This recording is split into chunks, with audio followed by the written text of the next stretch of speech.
नमस्कार बच्चों, आज हम पढ़ेंगे हिंदी व्याकरण। उसके अंतर्गत हम पढ़ेंगे वाच्य। वाच्य वाच्य किसे कहते हैं? वाच्य का शाब्दिक अर्थ है बोलने का विषय या बोलने योग्य। पहले हम इसकी परिभाषा देखते हैं। वाक्य में क्रिया के जिस रूप से यह ज्ञात हो कि क्रिया का प्रयोग कर्ता के अनुसार है या कर्म के अनुसार है अथवा भाव के अनुसार है, उसे वाच्य कहते हैं। यानी वाक्य में क्रिया किसके अनुसार है? अगर कर्ता के अनुसार है या कर्म के अनुसार है या भाव के अनुसार है, वहां जो क्रिया का प्रयोग होता है वाक्य में, तो उसे हम वाच्य फिर कहते हैं। जैसे आप देखें, उदाहरण है बच्चा पाठ पढ़ता है, तो यहाँ पर जो क्रिया है वो कर्ता के अनुसार है बच्चा, और यहाँ पर पाठ पढ़ा जाता है, यहाँ कर्म है पाठ, उसके अनुसार क्रिया का प्रयोग है। और बच्चे से पढ़ा जाता है, यहाँ पर ना कर्म है और ना ही कर्ता के अनुसार है, अपितु क्रिया के भाव के अनुसार है। ये तो बेसिक जानकारी है, लेकिन इसको अच्छे से समझने से पहले आपको ये चीजें समझनी पड़ेंगी।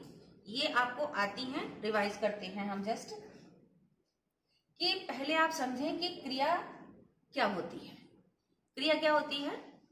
किसी भी वाक्य में जिससे पता चलता है कार्य का होना, वो शब्द क्रिया कहलाते हैं। जैसे पाठ पढ़ता है, यहाँ पे समझ में आ रहा है पढ़ता है, पढ़ता है क्रिया, कार्य क्या हो रहा है? पढ़ना। तो यहाँ पर वाक्य में समझ में आ रहा है पढ़ता है, तो ये क्रिया शब्द हो गया। ये तो हो गया क्रिया को पहचानना। ये हम सब जानते हैं, हमने पूर्व में पढ़ चुका है कि क्रिया क्या होती है और क्रिया के भेद भी हमें पता है। तो क्रिया कई प्रकार की होती है, लेकिन यहाँ पर आपको दो क्रियाओं के रूप में, क्रियाओं के दो रूप को जानना जरूरी है। जैसे क्रिया का सकर्मक और अकर्मक होना। अगर क्रिया सकर्मक है या क्रिया अकर्मक है, ये हमें पता होना चाहिए वाच्य को जानने के लिए। जैसे बच्चा पाठ पढ़ता है, अब यहाँ पर क्रिया क्या है? पढ़ता है। अब पढ़ता है क्रिया हम कैसे जानेंगे कि ये सकर्मक है या अकर्मक? देखिए बच्चों, क्रिया की सकर्मकता और अकर्मकता जानने का एक बहुत सरल और सटीक उपाय है, तरीका है, युक्ति है। क्या? कि जो क्रिया है, क्रिया शब्द में क्या या किसको, दो तरह से आप प्रश्न बना लीजिए। जैसे पढ़ता है, करता पढ़ने वाला कौन? बच्चा। तो बच्चा क्या पढ़ता है? अगर आपको उत्तर मिलता है तो वो क्रिया सकर्मक है। तो क्या पढ़ता है? हमें उत्तर मिल रहा है पाठ पढ़ता है, तो ये क्रिया हो गई सकर्मक। तो वाक्य क्या है? सकर्मक है, बच्चा पाठ पढ़ता है। अब बच्चे से पढ़ा जाता है, अब यहाँ पर क्रिया क्या है? पढ़ा जाता है।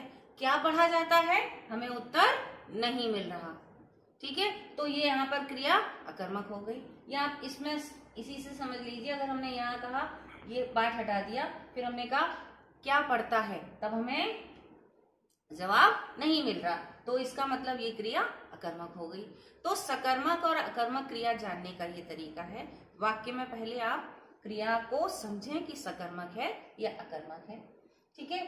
फिर हमें देखना है कि कर्ता क्या होता है। ठीक, कर्ता होता है वाक्य में क्रिया को करने वाला। अब जैसे बच्चा पाठ पढ़ता है,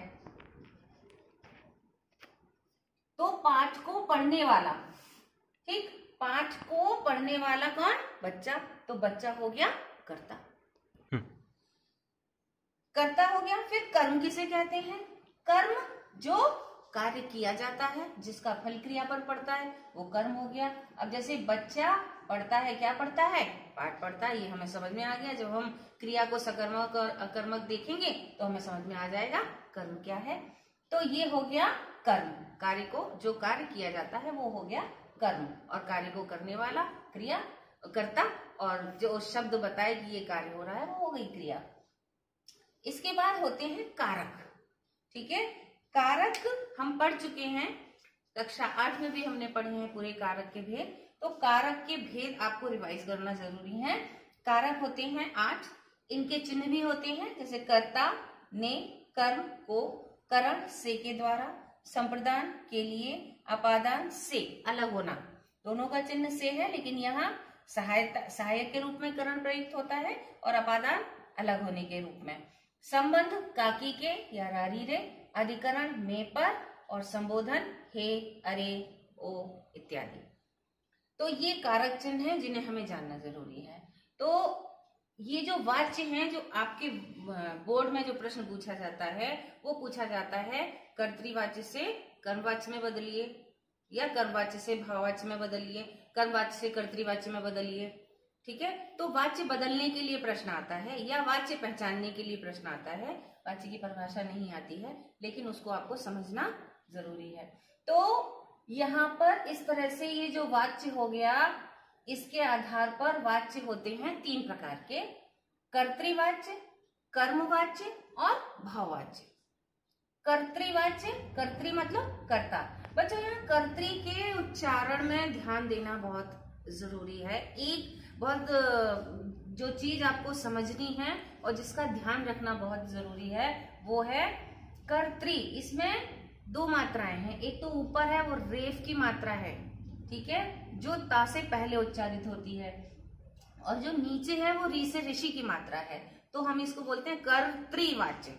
कुछ बच्चे बोलते हैं कर्तृ, कोई कर्तृ, तो वो चीज नहीं होनी चाहिए। और जैसा हम बोलते हैं, चूंकि देवनागरी लिपि की ये विशेषता है कि जैसा हम बोलते हैं वैसा ही लिखते हैं, तो जब अगर हम गलत उच्चारण करेंगे तो गलत लिखेंगे। इसलिए उच्चारण सही करना है, तभी सही लिखेंगे, क्योंकि गलत लिखेंगे तो अंक कट जाएंगे आपके मार्क्स बोर्ड में। तो कर्तृवाच्य हो गया।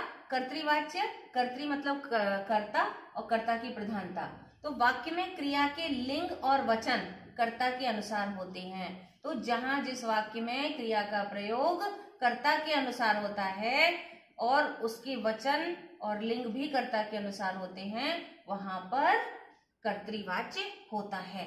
और इसमें क्रिया सकर्मक भी हो सकती है और अकर्मक भी हो सकती है। जैसे बच्चा पाठ पढ़ता है, यहाँ क्रिया सकर्मक है, और बच्चा पढ़ता है तो क्रिया अकर्मक है। तो कर्तृवाच्य में क्रिया सकर्मक और अकर्मक दोनों तरह से हो सकती है। अब ये देखें कि जो कर्ता है ये कौन है, पुल्लिंग है, इसलिए यहाँ पे क्रिया पुल्लिंग है, और एक वचन है इसलिए यहाँ पर एक वचन है। तो यहाँ क्रिया कर्ता के अनुसार है। अब हम आए कर्मवाच्य में। कर्मवाच्य में क्या होता है, वाक्य में क्रिया कर्म के अनुसार होती है। ठीक है, इसका कर्म क्या है, पाठ। अब यहाँ पर क्रिया बच्चे के अनुसार नहीं है, पाठ के अनुसार है। ये क्रिया ये हो गई क्रिया। अब ये जो क्रिया है ये कर्म के अनुसार है, पाठ के अनुसार। यहाँ पर ये कर्म है तो पाठ पढ़ा जाता है। वाक्य वही है लेकिन बदल गया, यहाँ पर क्रिया कर्ता के अनुसार, यहाँ पर कर्म के अनुसार आ गई, पाठ जो कि कर्म है। लिंग तथा वचन भी फिर कर्म के अनुसार ही हो जाते हैं। जब क्रिया कर्म के अनुसार होती है तो वो जो कर्म का जो लिंग है, कर्म का जो वचन है, वही क्रिया का भी हो जाता है। ठीक है, ये तो हो गए कर्तृवाच्य और कर्मवाच्य। भाववाच्य, भाववाच्य में क्या होता है, भाव की प्रधानता होती है, कर्ता या कर्म की प्रधानता नहीं होती है। उसमें ना तो कर्म होता है और जो क्रिया है वो कर्ता के अनुसार भी नहीं होती, क्रिया का भाव उसमें प्रधान होता है। जैसे बच्चे से पढ़ा जाता है, अब यहाँ पर जो क्रिया है पढ़ना, पढ़ने का, पढ़ाई का जो भाव है उसके अनुसार है क्रिया पढ़ा जाता है, कर्म तो है ही नहीं। भाववाच्य में कर्म कभी भी प्रयोग नहीं होता, क्रिया सदैव अकर्मक होती है और हमेशा एक वचन में होती है। भाववाच्य की ये विशेषता है, आप अगर पहचानेंगे तो क्रिया हमेशा एक वचन में होगी और सदैव अकर्मक होगी, क्योंकि जहां सकर्मक होगी तो फिर वो कर्मवाच्य में आ जाएगा।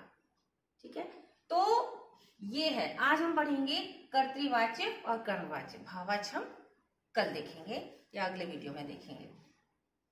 तो आपका जो प्रश्न आता है वो कर्तृवाच्य से कर्मवाच्य में बदलने के लिए या कर्तृवाच्य से कर्मवाच्य से कर्तृ में बदलने के लिए अथवा पहचानने के लिए, तो सबसे पहले हम जानेंगे कर्तृवाच्य को कर्मवाच्य में कैसे बदलते हैं।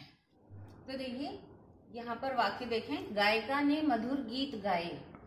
ठीक है, यहाँ पर क्रिया जो है गाय, तो किसके अनुसार है, गायिका, कर्ता के अनुसार। तो ये हो गया कर्तृवाच्य। अब हम इसको बदलेंगे कर्मवाच्य में। कैसे बदलेंगे, कर्मवाच्य में बदलने के लिए क्या करते हैं, जो कर्ता है, ये जो कर्ता है इसको हम करण में बदल देते हैं। ठीक है, तो इस कर्ता को करण में बदलने के लिए अब इसको लिख देंगे गायिका के द्वारा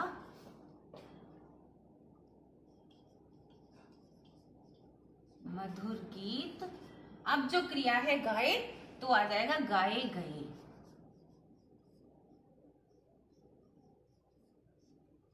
ये हो गया कर्मवाच्य। अब इसी तरह से माली बगीचे में पौधों को पानी देता है। अब यहाँ पे कर्ता क्या है? माली। तो यहाँ हम माली के द्वारा, माली के द्वारा बगीचे में पौधों को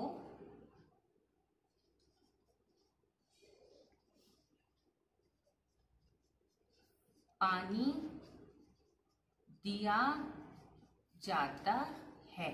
ये हो गया कर्मवाच्य। ठीक है। अब मैं कल मित्र को पत्र लिखूंगा। मैं, तो इसका करण कारक क्या होगा? मेरे द्वारा। मेरे द्वारा कल मित्र को पत्र लिखा जाएगा।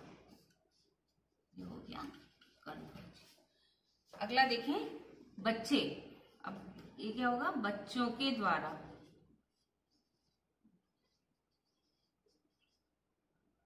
बच्चों के द्वारा क्रिकेट।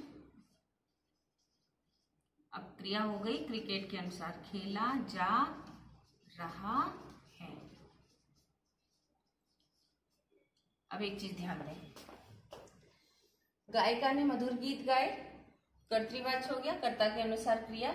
अब यहाँ कर्म है मधुर गीत, है ना? तो गायिका के द्वारा मधुर गीत गाए गए, क्रिया हो गई कर्म के अनुसार। माली के द्वारा बगीचे में पौधों को पानी दिया जाता है। माली बगीचे में पौधों को पानी देता है, कर्म है यहाँ पौधों को पानी। तो माली के द्वारा बगीचे में पौधों को पानी दिया जाता है। मैं कल मित्र को पत्र लिखूंगा। मेरे द्वारा, मैं हो गया करण कारक में, कल मित्र को पत्र लिखा जाएगा। बच्चे क्रिकेट खेल रहे हैं, बच्चों के द्वारा क्रिकेट खेला जा रहा है। एक चीज ध्यान दी आपने, जो काल कर्तृवाच्य में है जब हम कर्मवाच्य में बदलेंगे तो वही काल आएगा, काल नहीं बदलेगा। जैसे गाए भूतकाल तो गीत गाए गए, पानी देता है वर्तमान काल तो पानी दिया जाता है, पानी दिया गया, दिया जा रहा है नहीं। ठीक है। पत्र लिखूंगा, लिखा जाएगा, फ्यूचर भविष्य काल हो गया, लिखा गया, लिखा जाता है नहीं। खेल रहे हैं तो खेला जा रहा है, खेला जाता है, या खेला जाएगा, खेला गया नहीं, खेला जा रहा है। तो काल का हमें ध्यान रखना है। कर्तृकाल, कर्तृवाच्य में जो काल का प्रयोग हुआ है जब हम बदलेंगे कर्मवाच्य में तो वही काल का प्रयोग हम करेंगे। इतनी बात आपको समझनी है। तो ये कर्तृवाच्य से कर्मवाच्य में किस तरह से बदलते हैं ये अच्छे से समझ में आ गया होगा। मैं कुछ वाक्य दूंगी आपको अभी वीडियो के अंत में, जिन्हें आपको करना है। अगर कोई उसमें दिक्कत आ रही है तो आप नोट करके रख लीजिएगा। ठीक है। और भाववाच्य हम अगले वीडियो में समझेंगे।